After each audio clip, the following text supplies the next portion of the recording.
नमस्कार दोस्तों, कैसे हैं आप सब लोग। उम्मीद करता हूँ अच्छे होंगे, अपनी स्टडी अच्छे से कर रहे होंगे। दोस्तों, आज दिनांक 11 अगस्त 2026 को प्राइम एजुकेशन हब के इस यूट्यूब चैनल पे आप सबका स्वागत करता हूँ।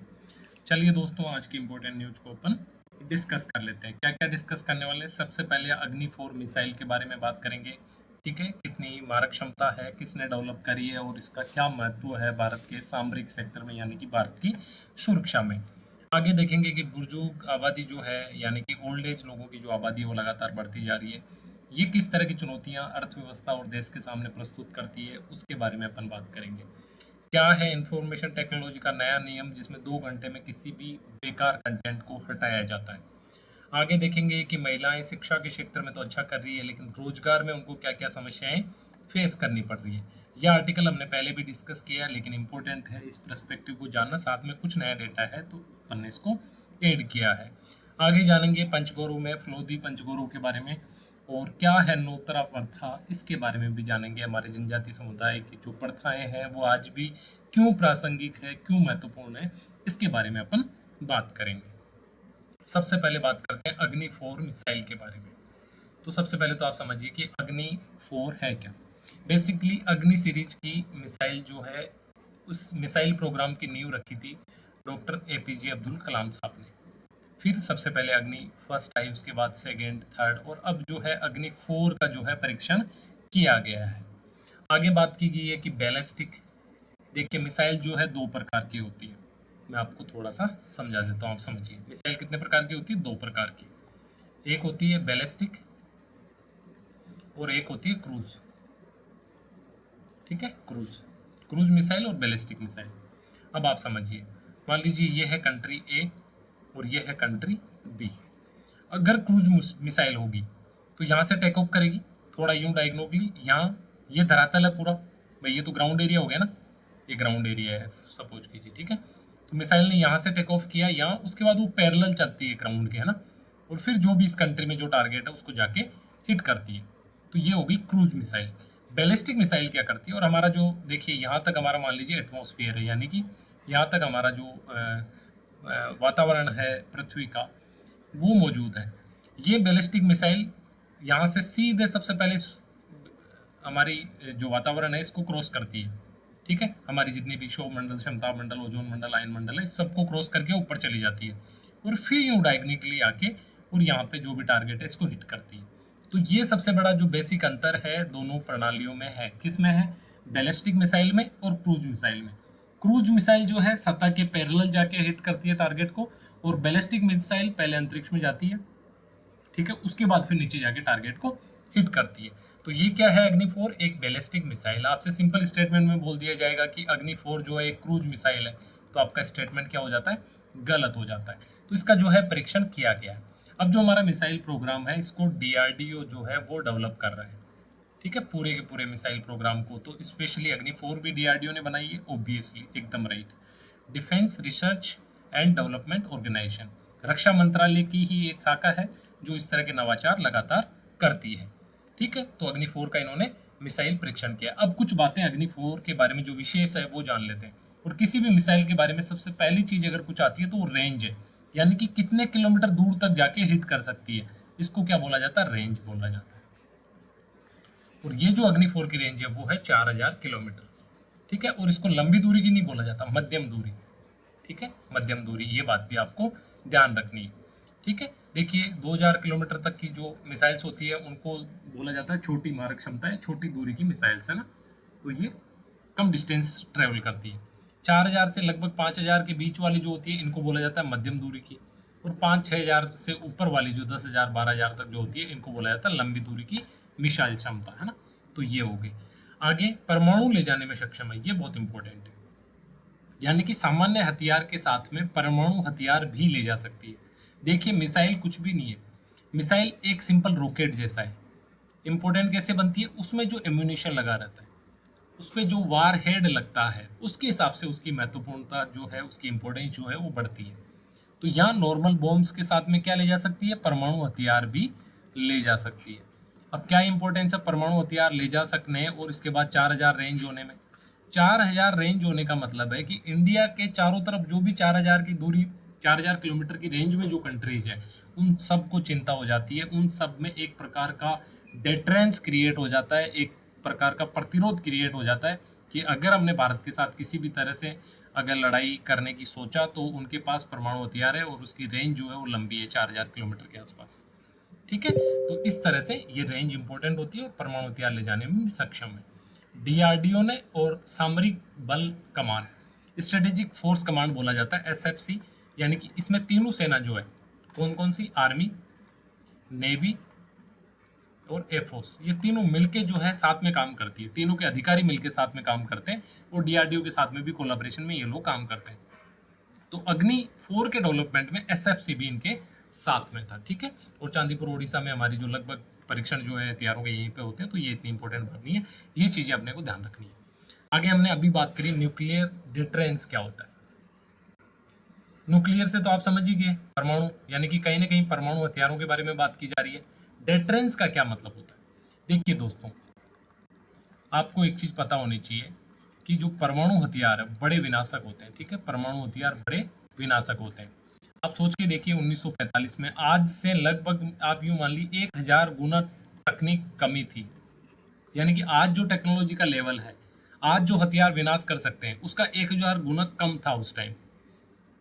फिर भी जापान के जिन 2 शहरों पे ये बॉम्ब गिराए गए, वहाँ पे लाखों की संख्या में लोगों की मौत हुई और आने वाले कई सालों तक वहाँ पे वो रेडिएशन जो है महसूस किया जा सकता था। उस रेडिएशन की वजह से वहाँ लोगों में विकलांगता और अन्य तरह की बीमारियां जो है हो रही थी।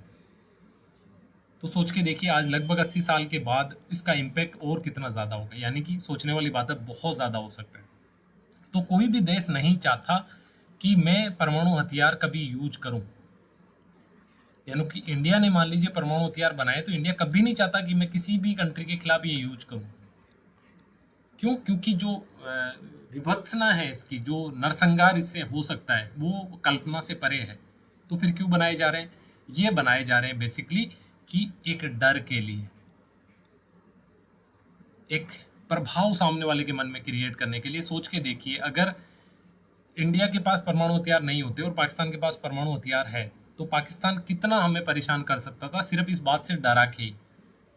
तो आज पाकिस्तान को भी पता है कि कोई फालतू बात करेंगे तो इंडिया भी जवाब देगा। हमारे बगल में और कोई कंट्री है, चाइना है, चाइना भी एक लेवल से ज़्यादा नहीं सोच सकता, उसके पास भी परमाणु हथियार है लेकिन उसको पता है इंडिया भी कैपेबल है। तो बेसिकली परमाणु हथियार इसलिए रखना कि वो एक प्रतिबद्धता का काम करे, प्रतिरोध का काम करे, उसको बोला जाता है न्यूक्लियर डेटरेंस। एक सैन्य रणनीति है जिसमें परमाणु हथियारों का उपयोग नहीं किया जाता है ना। आपको स्टेटमेंट दे सकता है कि परमाणु हथियारों का उपयोग किया जाता है, नो, नहीं किया जाता, बल्कि उनके डर से दुश्मन को हमला करने से रोका जाता है। हमने पाकिस्तान की बात करी, वो बात आपको समझ गई होगी, क्योंकि परमाणु हथियार से दोनों ही देशों को जो है भारी नुकसान होगा।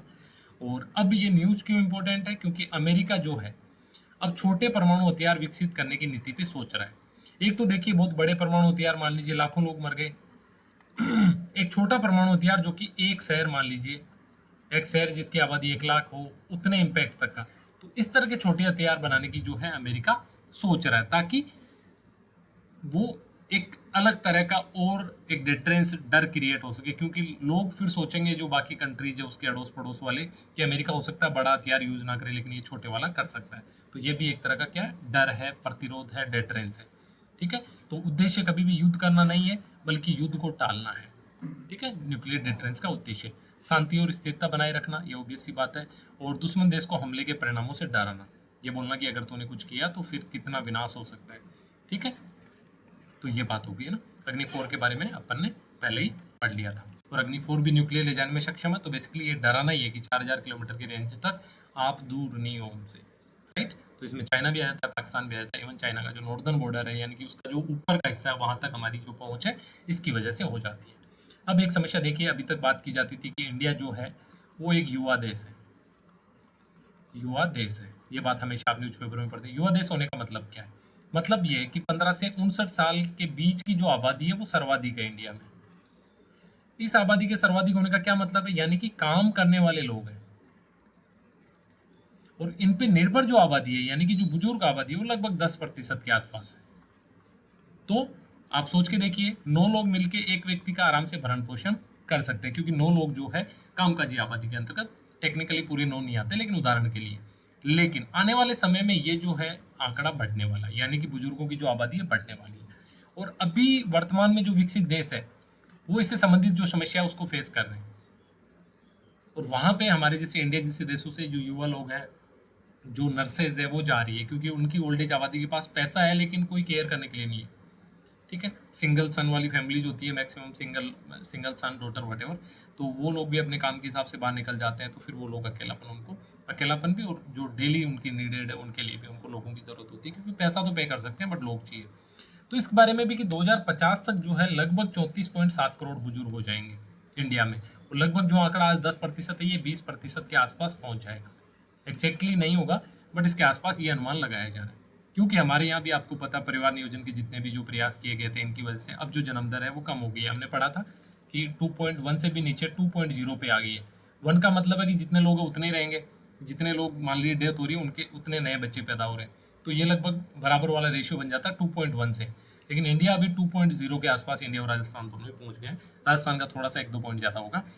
तो इसमें समझने वाली बात यह है कि इंडिया में भी ये जो समस्या आने वाली है, और बेसिकली इस आर्टिकल में यही कहा जा रहा है कि इंडिया को इसके हिसाब से अपनी तैयारी शुरू कर देनी चाहिए।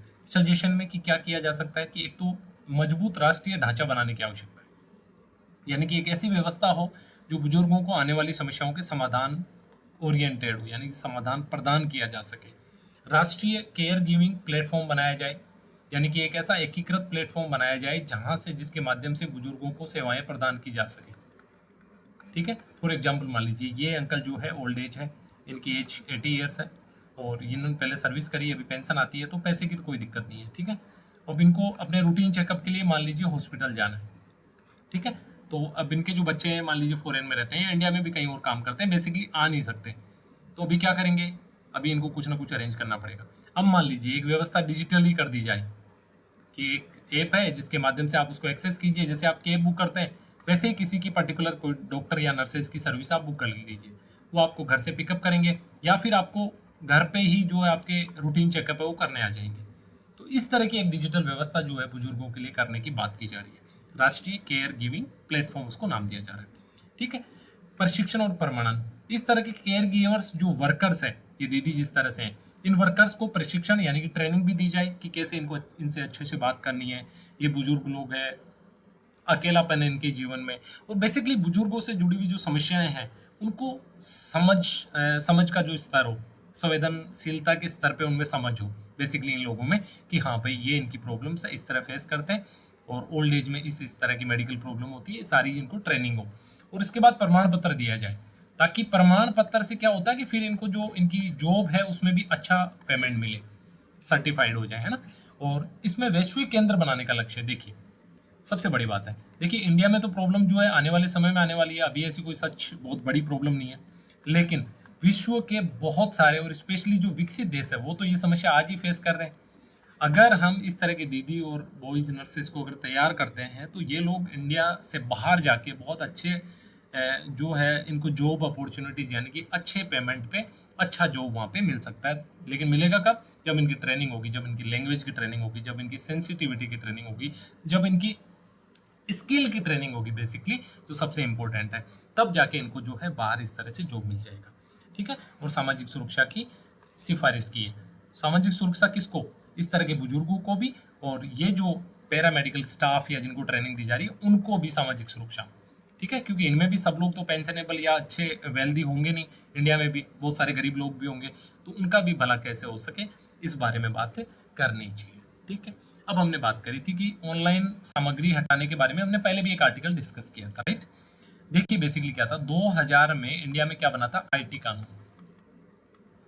ठीक है, 1990 के आसपास जो है कंप्यूटर आ गए थे, और 2000 आते आते जो है मोबाइल का प्रचलन हो गया था। तब महसूस किया था कि भाई अभी जो क्राइम मान लीजिए फिजिकल हो रहे हैं, वो इन्फॉर्मेशन तकनीक के आने से, सूचना तकनीक के आने से क्राइम का नेचर बदल गया है, जो सूचना तकनीक से जुड़ी हुई चुनौतियां हैं वो बदल गई है। तो बेसिकली क्या किया गया था, तो बेसिकली ये कानून लाया गया था।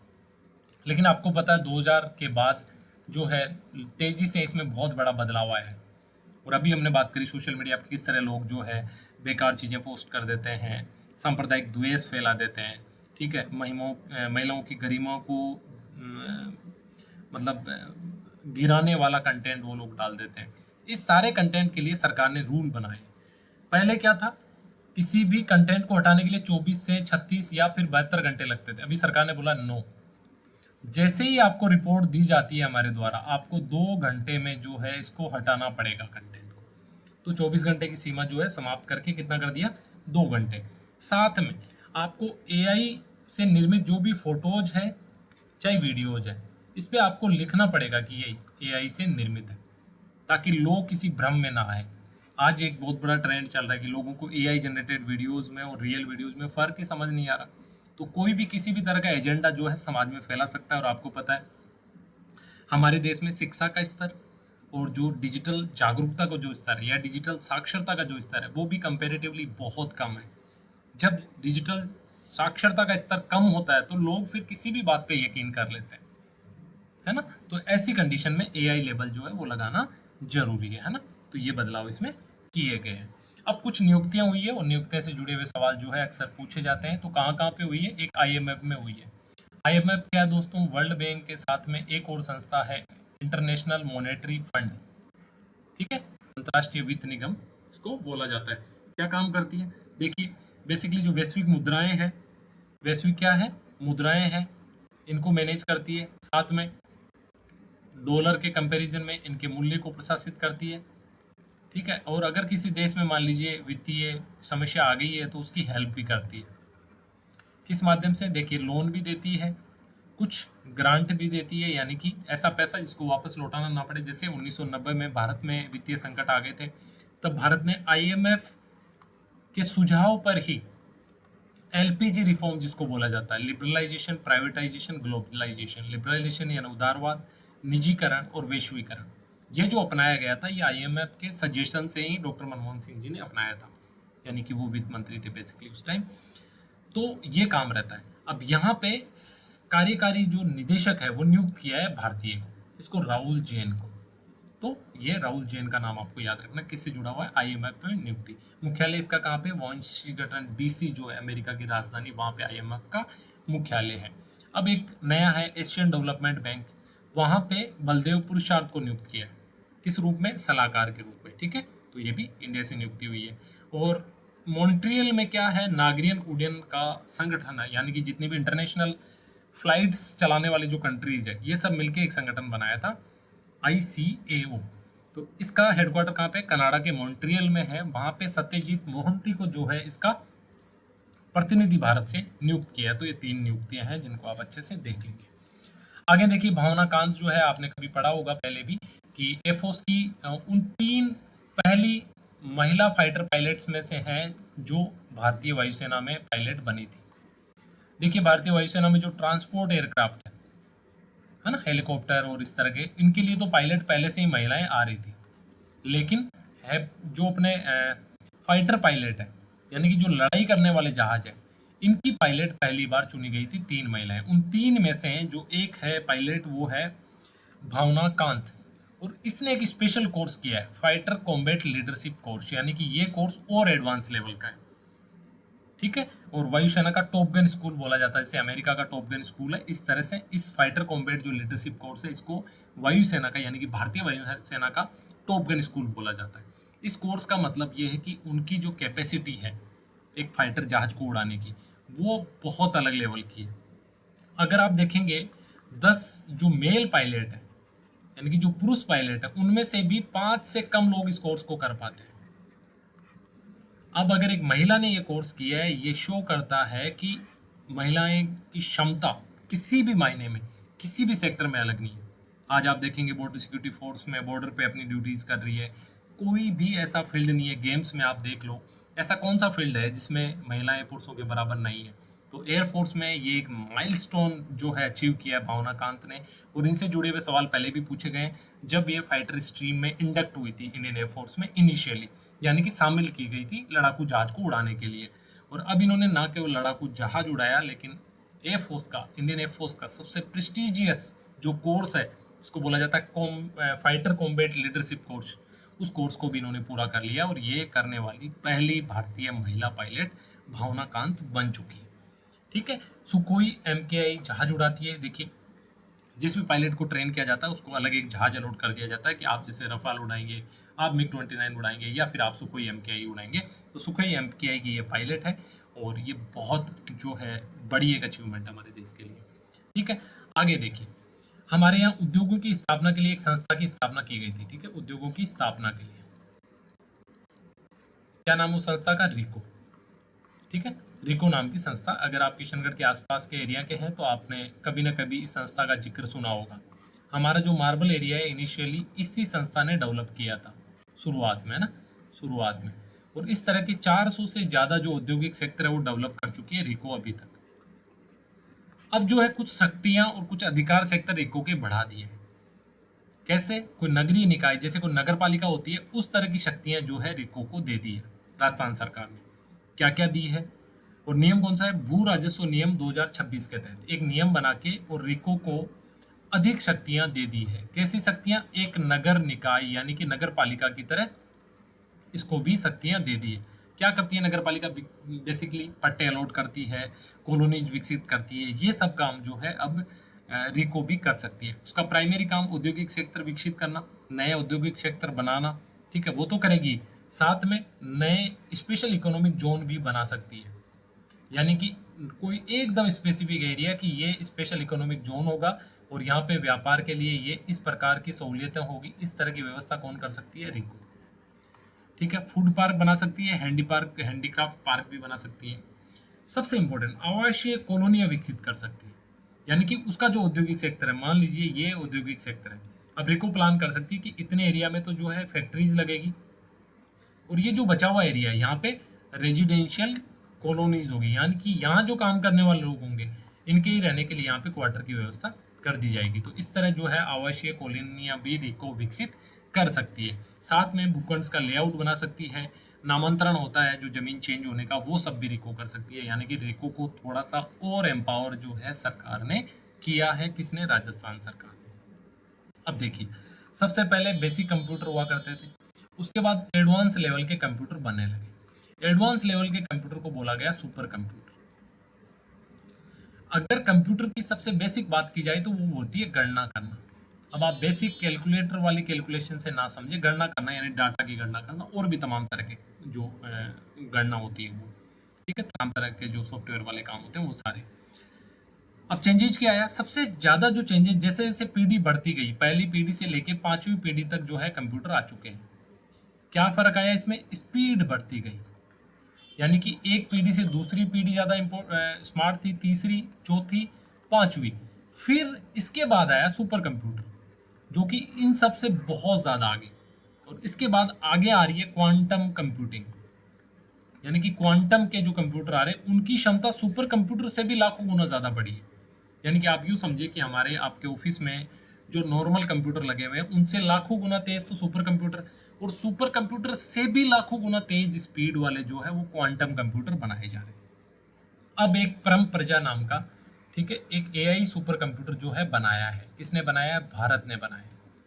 ठीक है, तो याद रखना है, परम प्रजा के नाम से आप मत समझ लेना कि प्रजा का भला करने के लिए राजस्थान सरकार की कोई नई स्कीम है या इंडिया सरकार की कोई नई स्कीम है। नो, परम प्रजा एक एआई सुपर कंप्यूटर है जिसका उद्घाटन अभी हाल ही में किया है। किसने बनाया? सीडेक ने बनाया। देखिए, centre for development of advance computing, अपने नाम में ही अपने आप में कि एडवांस उच्च स्तर के उच्च तकनीक वाले कंप्यूटर विकसित करना। ठीक है, विजय भटकर के नेतृत्व में इस सीडेक की स्थापना की गई थी। ठीक है, और पहला जो स्वदेशी सुपर कंप्यूटर है वो परम 8000 था, परम 8000। और अभी जो लेटेस्ट है इसका नाम है परम प्रजा, यानी कि सीरीज परम वाली है। ठीक है, अलग नामों से भी रुद्र और अन्य भी बने हैं। ठीक है, और देखिए सबसे महत्वपूर्ण बात, सामान्य लैपटॉप से 2.5 लाख गुना तेज है। वो बात जो हमने करी कि मामला जो सबसे मुख्य है वो है स्पीड को लेके। यानी कि किसी कंप्यूटर को किस कैटेगरी में डाला जाएगा ये बेसिकली डिपेंड करता है कि उसकी स्पीड कितनी है। और इससे भी, यानी कि सुपर कंप्यूटर जो परम है, इससे भी 2 लाखों गुना जो है, 1 लाख 2 लाख गुना ज़्यादा स्पीड किसकी होगी? क्वांटम कंप्यूटर की। ठीक है, जिसमें अभी बेसिकली बहुत सारे कंट्रीज काम कर रहे हैं, इंडिया भी उस पर काम कर रहा है। ठीक है, एक कॉन्सेप्ट और है फाइनेंशियल मिनिमलिज्म। फाइनेंशियल का मतलब हो गया वित्तीय, और मिनिमलिज्म का मतलब होता है कमी। या इसको यूं समझे कि वित्तीय जो खर्च है उसमें कमी। बेसिकली खर्चों में कमी करना। ठीक है, फाइनेंशियल मिनिमलिज्म का मतलब है खर्चों में कमी करना। ठीक है, क्या कहा जाता है इसमें, देखिए पैसे का उपयोग जो है सोच समझकर सिर्फ जरूरी सार्थक चीजों पे करना है। पैसे का उपयोग सिर्फ सोच समझकर जरूरी सार्थक चीजों पे करना है, बेवजह का दिखावा या खरीदारी नहीं करना। ये सारी चीजें आती है फाइनेंशियल मिनिमलिज्म में। क्यों चर्चा में है, अभी देखिए महंगाई के दौर में युवा जो है इसको अपना रहे हैं। ठीक है, युवा अपना रहे हैं, वो एक मजबूरी भी है और एक अच्छी बात भी है ना, क्योंकि फाइनेंशियल जो आपकी सेविंग्स है वो अच्छी है और आपके आपातकाल में काम आती है। तो इस तरह से इस कॉन्सेप्ट से जुड़ा हुआ क्वेश्चन आपसे पूछा जा सकता है। सिर्फ जरूरी खर्च करना, फिजूल खर्ची से बचाओ, बचत और निवेश को प्राथमिकता, भविष्य के वित्तीय लक्ष्यों पर ध्यान देना और महंगाई के दौर में खासकर युवाओं में ये लोकप्रिय हो रहा है। तो इससे जुड़ा हुआ सवाल जो है हो सकता है आपसे पूछा जाए।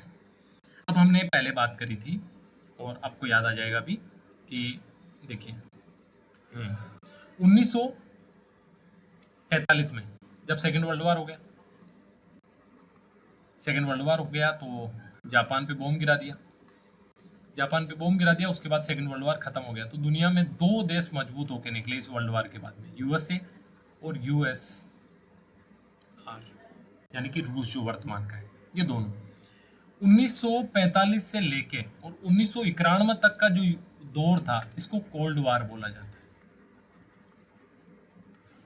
कोल्ड वार क्यों बोला जाता है, क्योंकि इन दोनों ने कोई वास्तविक लड़ाई तो आपस में नहीं करी एक दूसरे के साथ इतने सालों में, लेकिन पीछे से ये एक दूसरे के खिलाफ लड़ाइयाँ लड़ते जा रहे थे। जैसे अफगानिस्तान में सेना उतार देना रूस के द्वारा, फिर रूस के खिलाफ वहाँ पे आतंकवादी ग्रुप तैयार कर देना यूएसए के द्वारा, आपका वियतनाम में सेना उतार देना, ठीक है, किसके द्वारा, अमेरिका के द्वारा, और वहाँ पे रूस द्वारा उसकी सरकार को सहायता देना, यानी कि इनडायरेक्टली एक दूसरे के खिलाफ लड़ रहे थे। ठीक है, इस लड़ाई में एक चीज और हुई, क्या हुई, क्योंकि इनके अंदर जो मूल अंतर था वो था विचारधारा का। विचारधारा का सिंपल मतलब हो गया कि किस पर्टिकुलर सोच का देश था। तो एक होगी यूएसए वाली पूंजीवादी, ठीक है, जिसके बारे में हमने पहले भी बात करी, पूंजीवादी, यानी कि जो निजी पैसे वाले हैं उनको पूरी आजादी, ठीक है, पूरी आजादी। एक हो गया यूएसएसआर, जहां था साम्यवादी शासन।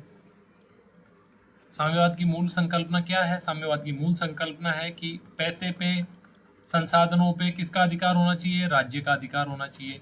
ठीक है, फिर राज्य बांटेगा नागरिकों को। इसमें यूएसए के साथ में और भी पश्चिमी यूरोप के जो देश थे, पश्चिमी यूरोप के कौन से, जैसे जर्मनी हो गया, फ्रांस हो गया, इंग्लैंड हो गया, ये सब भी इसी सोच के देश थे। तो इन सब ने बोला कि यार अमेरिका आप तो दूर हो वहाँ पे, ठीक है, और ये रूस तो हमारे बिल्कुल पास है, कभी हमारे लड़ाई कर लेगा, हमारी पिटाई कर देगा। यूएसए ने बोला डोंट वरी, हम एक संगठन बनाते हैं NATO, North Atlantic Treaty Organization. बोला इसके बनाने से क्या होगा कि हम सब इसके मेंबर बनते हैं।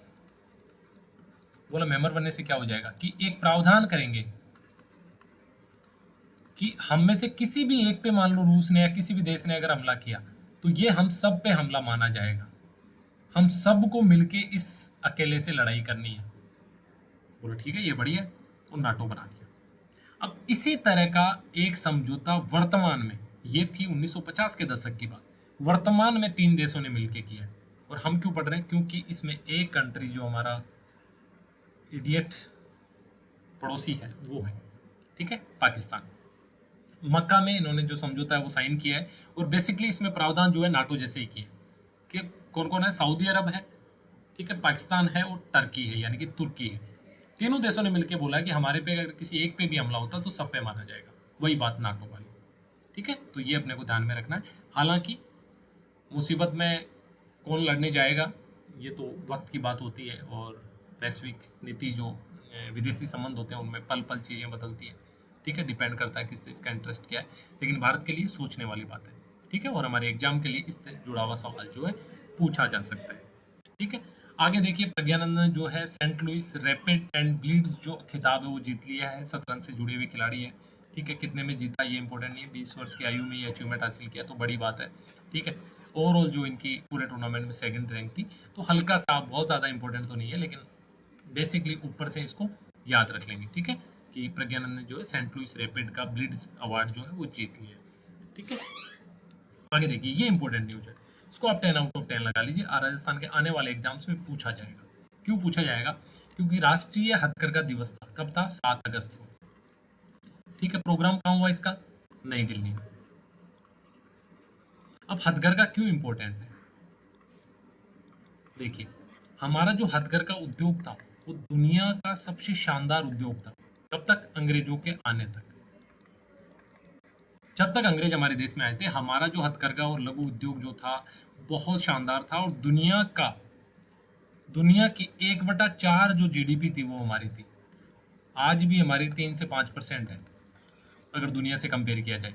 लेकिन अंग्रेजों के आने से पहले दुनिया में जितनी संपदा बनती थी, जितना पैसा था, जितनी दौलत थी, उसका 25% इंडिया में था। और इसके पीछे सबसे बड़ी वजहों में से एक वजह थी हमारे लघु उद्योगों का मजबूत होना, यानी कि हमारे गांव आत्मनिर्भर थे। इस तरह की हाथ की कारीगरी हर जगह थी। ठीक है, और आज भी सबसे ज्यादा रोजगार देने वाला अगर देश में कोई सेक्टर है तो वो यही है, वस्त्र उद्योग। ठीक है, तो इससे जुड़ा हुआ जो है राष्ट्रीय हथकरघा एक दिवस मनाया जाता है 7 अगस्त को हर साल। इस साल भी दिल्ली में मनाया गया, और बाड़मेर के बरिगा राम जो है, ये नाम बहुत इंपॉर्टेंट है, बरिगा राम, इनको सम्मानित किया है वहाँ पे। इसलिए सम्मानित किया है पट्टू साड़ी की डिजाइन के लिए। पट्टू साड़ी की जो डिजाइन है इसमें शानदार काम इन्होंने किया है। किसने? बरिगा राम जी ने। तो बरिगा राम जी का नाम याद रखना है, पट्टू साड़ी का नाम याद रखना है, इनका जिला नाम याद रखना है, बाड़मेर के रहने वाले। ठीक है, राष्ट्रपति ने सम्मानित किया, बहुत इंपॉर्टेंट है, बहुत अच्छी बात है कि इनको सम्मान ये मिला है। अब देखिए, हमने पढ़ा था कि हमारी सेना, हमारी वायुसेना, हमारी नेवी अलग अलग देशों के साथ में जो है युद्धाभ्यास करती है, जिनके बारे में डिटेल में पढ़ा था। एक्सरसाइज तरंग शक्ति के बारे में भी हमने पढ़ा था। अब जो एक्सरसाइज तरंग शक्ति है ये बहुत बड़े स्तर पे लगभग जो है 50+ देश जो है इसमें भाग लेने वाले, और जोधपुर में होने जा रही है। किसकी होने जा रही है? एयरफोर्स की। ठीक है, क्यों होती है एक्सरसाइज? एक चीज सोचिए आपने, दो बड़े पर्पज है। क्या होता है? सबसे पहले तो आपके जो मित्र देश है उनको ही बुलाया जाता है। तो जब दो देशों के पायलट एक साथ इस तरह से जहाज उड़ाते हैं तो उनके बीच में जो कोऑर्डिनेशन है वो इम्प्रूव होता है, पहली चीज़। यानी कि सामंजस्य बढ़ता है। अगर कल को मान लो दोनों देशों को मिलकर अगर किसी तीसरे देश के खिलाफ लड़ाई लड़नी पड़ी तो ऑपरेशन बहुत अच्छे से चला सकते हैं। दूसरी बात, एक दूसरे की जो बेस्ट प्रैक्टिसेस होती है, बेस्ट प्रैक्टिसेस से मतलब है जो अच्छी नीतियां होती है, कुछ अच्छे स्किल होते हैं, वो शेयर हो जाते हैं। मान लीजिए फ्रांस का पायलट आया, इंडिया का पायलट, दोनों ने जहाज उड़ाया। फ्रांस के पायलट में कुछ अच्छी बात थी, ठीक है, उसको इंडिया वाले ने ऑब्जर्व किया, उससे पूछा कि ये कैसे किया, तो वो बताएगा। इसी तरह लाइकवाइज इंडिया वाला पायलट भी है, जो स्किल है उसके बारे में फ्रांस वाले को फायदा मिलेगा। तीसरी इंपॉर्टेंट बात है, ठीक है, और ये इसका दूसरा एस्पेक्ट है, वो क्या है कि कल को, आज तो मान लीजिए फ्रांस के साथ में इंडिया के अच्छे रिलेशन है, ठीक है, कल को फ्रांस के साथ इंडिया के जो रिलेशन है वो खराब हो जाते हैं, तो ये कैपेबिलिटीज पता हो फ्रांस को, ठीक है, कि इंडिया की वायुसेना कितनी मजबूत है, इंडिया के पायलट कितने ज़्यादा प्रोफेशनल है, इंडिया के पायलट कितने ज़्यादा कैपेबल है। तो मान लो फ्रांस की वायुसेना ने अगर बोला भी कि इंडिया के खिलाफ लड़ाई लड़नी है, तो वो पहले हाथ खड़े कर दे कि नहीं भाई, इंडिया से आप जीत नहीं पाओगे। ठीक है, हो सकता है उनके पास तकनीक कमज़ोर हो, लेकिन उनके जो मैन है वो शानदार है। तो इस तरह से एक डेटरेंस की जो हमने बात करी, न्यूक्लियर डेटरेंस, वो भी काम इसमें करता है। ठीक है, और कौन कौन से जहाज, ये तो इंपॉर्टेंट नहीं है, हमारे जितने भी जो मेन जहाज है वो इसमें पार्टिसिपेट करेंगे, और 18 देशों के सैन्य पर्यवेक्षक भी शामिल होंगे। ठीक है, ये कैसे इंपॉर्टेंट हो जाता है। और डिफेंस एक्सपो भी हो, एक्सपो का मतलब है कि हम यहाँ पे हमारी जो ब्रह्मोस मिसाइल है उसको रखेंगे, ठीक है, उसकी क्वालिटीज़ बताएंगे, और मान लीजिए इन 18 में से 4 देशों ने भी हाँ भर ली कि नहीं यार ये तो हमें चाहिए, तो इंडिया का तो हो गया ना हज़ारों करोड़ का बिजनेस। तो ये भी इसका एक पर्पज होता है, छुपा हुआ हिडन पर्पज। ठीक है, अब देखिए प्रदूषण की समस्या बढ़ती जा रही है। नाइट्रेट, अभी एक सर्वे हुआ है, लगभग 502 जिलों का सर्वे किया गया है, यानी कि भूमिगत जल की जो क्वालिटी है वो साइंटिस्ट के द्वारा इस तरह चेक की गई है, और इसमें पाया है कि 20% से ज़्यादा, लगभग 20.71% जिलों में नाइट्रेट की जो सीमा है जल में, ठीक है, नाइट्रेट की सीमा, नाइट्रेट एक हानिकारक पदार्थ है जो जल में मिल जाता है प्रदूषण की वजह से, वो ज़्यादा पाई गई है। कितनी होनी चाहिए? देखिए 45 mg, यानी लगभग मिलीग्राम होता है 1 लीटर में, 45 मिलीग्राम तक सीमा ठीक है। लेकिन 20.71 सैंपल्स में 502 जिलों के ये सीमा 45 मिलीग्राम से ज़्यादा पाई गई है, तो बड़ी चिंता की बात है। क्या है रीज़न? रासायनिक उर्वरकों का, स्पेशली यूरिया का अत्यधिक उपयोग। अब यूरिया अधिक उपयोग होता है, फिर वो इसके पानी के साथ भूमिगत धरातल के अंदर चला जाता है, और भूमिगत जल के साथ मिलकर इस तरह की सिचुएशन जो है पैदा हो रही है। ठीक है, पहले भी ICMR और CSR ने एक अध्ययन किया था, इसके अनुसार पंजाब में, राजस्थान में, यूपी में, आंध्र प्रदेश अत्यधिक नाइट्रेट की वजह से पेट के रोग, थायराइड, स्किन डिजीज, ये सब पहले से ही होता जा रहा है। ठीक है, तो ये जो समस्या है ये बड़ी चौंकाने वाली है, अलार्मिंग है, इस पे सरकार को ध्यान देना पड़ेगा। आगे देखिए, हम जिला कार्यक्रम के अंतर्गत जो है डेली लगभग एक जिले को डिस्कस करते हैं। अब फ्लोदी के बारे में बात करेंगे। ठीक है, थार मरुस्थल का प्रवेश द्वार बोला जाता है फ्लोदी को। पंचगौरव कार्यक्रम के तहत 5 जो विशिष्ट पहचान है उसके बारे में बात कर लेते हैं। खींचन जो है ये इनका पर्यटन स्थल है। क्या है? खींचन। अब थोड़ी सी खींचन के बारे में आपको एक और बात बताता हूँ मैं। ठीक है, क्या है खींचन के बारे में एक और बात? हाल ही में कीचड़ को क्या दर्जा मिला है? सोचिए जल्दी से, हमने पढ़ा है रामसर स्थल का दर्जा मिला है। ठीक है, रामसर स्थल। कितने रामसर स्थल है? टोटल इंडिया में 5 रामसर स्थल हो गए। चलिए डिस्कस करते हैं। पहला कौन सा है? केवलादेव था। दूसरा सांभर। ठीक है, तीसरा खींचन। चौथा आपका मेनार जो विलेज है उदयपुर का वो, और पांचवा सिलीसेड झील। तो ये जो है 5 रामसर स्थल जो है इंडिया के नॉमिनेट हो गए हैं। ठीक है, जो हाल ही में हमने पढ़ा था कौन सा? 101वां कौन सा था? गलोब। कहाँ की? अरुणाचल प्रदेश की। ठीक है, इससे पहले 100 कौन सा था? जयप्रकाश नारायण, जो आप लोगों ने बड़ा अच्छा आंसर भी किया था सबने। ठीक है, और आपकी मेहनत जो है आपके टेस्ट की रैंकिंग में भी दिखती है, इट्स गुड। ठीक है, और जो लोग थोड़ा पीछे रह रहे हैं, प्लीज़, सिर्फ एक रीज़न होता है यार, मेहनत। मैं बहुत फ्रेंकली एक बात पे यकीन करता हूँ और ये बात सच भी है, हर चीज़ का रिप्लेसमेंट है बट हार्डवर्क का कोई रिप्लेसमेंट नहीं। ठीक है, हार्डवर्क कीजिए, एनीथिंग कैन बी डन। कुछ भी किया जा सकता है लाइफ में, कुछ भी अचीव किया जा सकता है। देखिए, आप कम इंटेलिजेंट हो, चल जाए। आप कम स्मार्ट हो, चल जाए। आपके पास रिसोर्सेज कम है, चल जाएगा। बट अगर आपने हार्डवर्क नहीं किया ना तो लाइफ में बहुत ज़्यादा नहीं मिलेगा।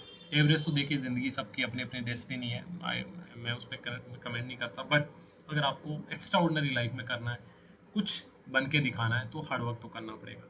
ठीक है, तो प्लीज़ सीरियसनेस लेके आइए, जो लोग पीछे हैं, कि थोड़ा हार्डवर्क कीजिए, खुद को बेहतर कीजिए। वहीं पीछे वाले जो कॉलम है उसमें हमेशा नहीं बैठे रहना। ठीक है, तो थोड़ा अपने आप को पुश करना है, अच्छा करना। और जिन्होंने शानदार है, कुछ लोगों की बहुत बढ़िया प्रोग्रेस है, उनको ये एडवाइज है कि आप इसको मेंटेन रखने की कोशिश करें। ठीक है, तो बैलेंस करके चले ना। तो पर्यटन स्थल जो है वो खींचन हो गया, याद रखना है। उत्पाद की बात करें, उपज की बात करें तो जीरा है, काफ़ी जीरा उत्पादित होता है फ्लोदी में। ठीक है, एक जिला एक उत्पाद की बात करें तो सोनामुखी है। उपज है जीरा, उत्पाद क्या है? सोनामुखी। ये भी कंफ्यूज कर सकता है, इसमें भी ध्यान रखना है।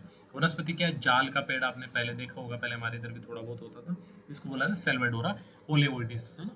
तो ये जो है वहाँ की वनस्पति, और खेल जो है एथलेटिक्स है, भाग दौड़ करना वहाँ के लोगों को पसंद है, तो ये उसमें।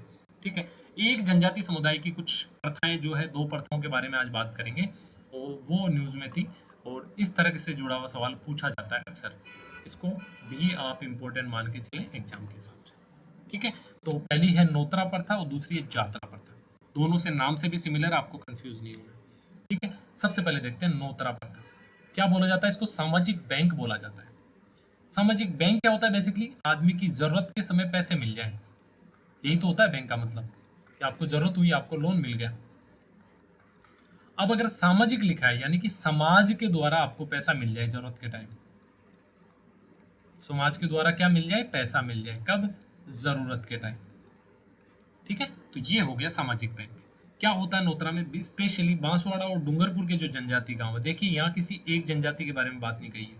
ठीक है, हमारे यहाँ जो है भील है, सहरिया है, ग्रासिया है, डामोर है, ठीक है, सांसी है, इस तरह की जो है जनजातियाँ हैं।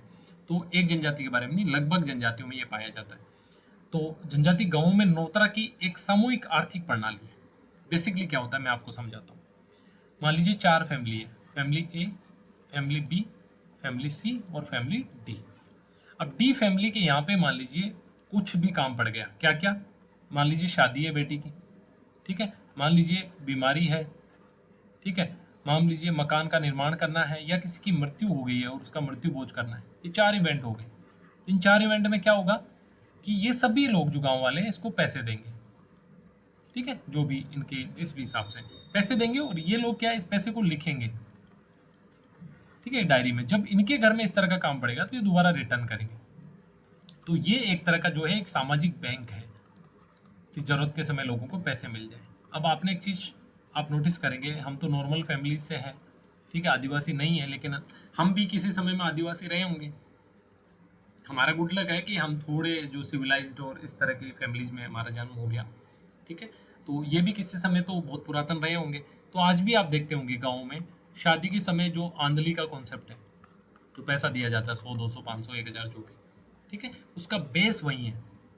आज वो कुछ लोगों ने तो बंद भी करवा दिया, आज लोगों को जरूरत है, लगता है कि यार ये क्या ज़रूरत का काम है, लेकिन ये कॉन्सेप्ट लगभग इससे जुड़ा हुआ महसूस होता है। दूसरा, अगर मृत्यु भोज के समय आपने देखा होगा गाँव में कि सीसी पूजन होता है। इस सीसी पूजन के बाद भी कुछ पैसे देने का जो है एक प्रथा है, ठीक है। ये सब इस तरह से, क्योंकि आज से 1000 साल पहले, आज से 2000 साल पहले कोई बैंक नहीं था, ठीक है, लोग ही एक दूसरे की ज़रूरत पूरी करते थे। तो उस हिसाब से ये जो नोतरा प्रथा है ये बड़े स्तर पे हमारे यहाँ कम दिखता है, लेकिन वहाँ पे जो है बहुत विजिबल है, बहुत बड़े स्तर पे होती है। शादी, मकान, बीमारी, निर्माण, मृत्यु के समय नगद राशि देते हैं जो बाद में वापस लौटाई जाती है। कब? जब उस व्यक्ति के घर में काम पड़ता है, और इसका बुक में लेखा जोखा रखा जाता है। ये साहूकारों के ब्याज से बचा देता है। कैसे? देखिए, मान लीजिए किसी आदिवासी डी के घर में कोई डेथ हो गई किसी की, उसको मृत्यु भोज करना है, 1 लाख का खर्चा होना है, ठीक है। इसका मान लीजिए 90,000 रुपये इधर से आ गया समाज से, तो मात्र 10,000 लगे, तो ये थोड़ा मैनेज भी कर सकता है, हो सकता है कुछ सेविंग्स हो।